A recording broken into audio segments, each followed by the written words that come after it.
Gerddi'r ffynnon ydy'r adeilad yma, sef llety cysgodol yn Rhefychan ger Aberystwyth. Mae un aelod o'r staff yn ymddeol cyn hir, felly mae'r preswylwyr wedi trefnu parti ffarwel iddi hi. Mae rwan ta, dwi ddim yn gwybod beth yw'r gair Cymraeg am gate crasio, ond dyna'n union da ni'n mynd i wneud rwan, felly dewch efo fi.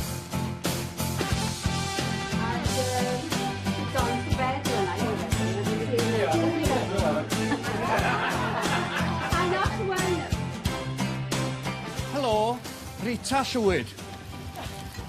Sut ydych chi heddiw? Sut ydych chi'n teimlo chi tan ymddeol yn ddian iawn? Oh, gosh. Dwi'n yn gwybod ar hyn o bryd. Allwch chi godi am funud bach? Rita Llwyd, llongyfarchiadau. Diolch yn fawr iawn. Chi'n halen y ddeiar. Diolch yn fawr iawn.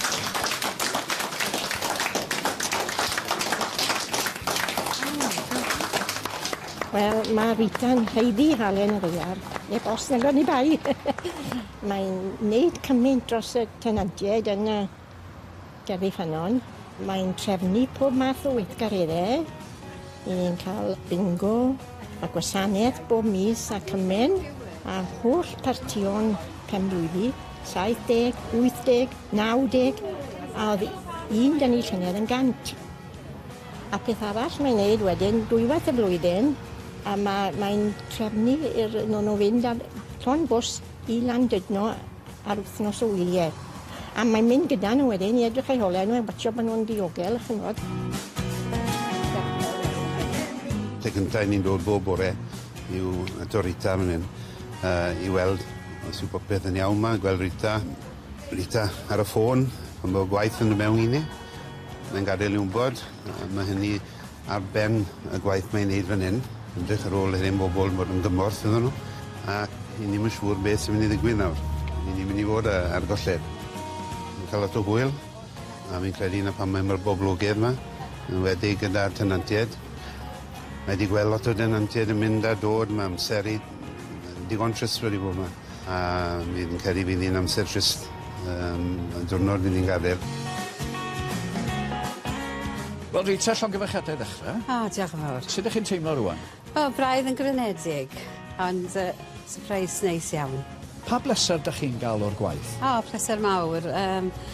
Mae'n rhoi boddhad mawr i fi, achos mae nhw hefyd mor ddiolchgar am bopeth yn ei wneud. A mae'n bleser wneud iddyn nhw wedyn. Ond weithiau mae'n rhai yn sal yn y nos, fe nawr ni ddim fod i fynd allan ar ôl 5 o gloch. Ond sut gallwch chi beidio a gweud y gwir, pan chi'n gwybod bod rhywun yn sal, a weithiau jyst eisiau siarad ma nhw, a maen nhw'n teimlo lot o well wedyn. Mae'n annwyl iawn a mae'n help mawr i'r bobl sy'n byw yma. Mae wedi bod yn weithgar iawn. A rwan mae'n mynd i ddod i edrych ar eich ôl chi? Ie, da ni'n edrych mlaen i gael i ddod draw. Ie, bydd hi'n help mawr.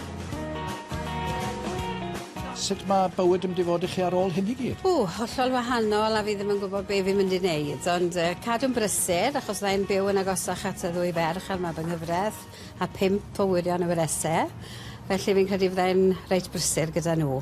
Dim byd yn ormod ar Rita i wneud. Wy'n credu bod hi wedi gweud na erioed wrth o neb.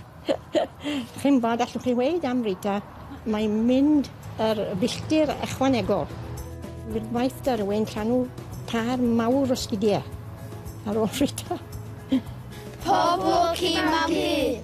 Halen y ddeiar? Halen y ddeiar bendant ydy. Diolch yn fawr iawn i chi gyd. A hwn wedi bod yn sioc anferthol. Ni'n mynd disgwyl hyn o gwbl.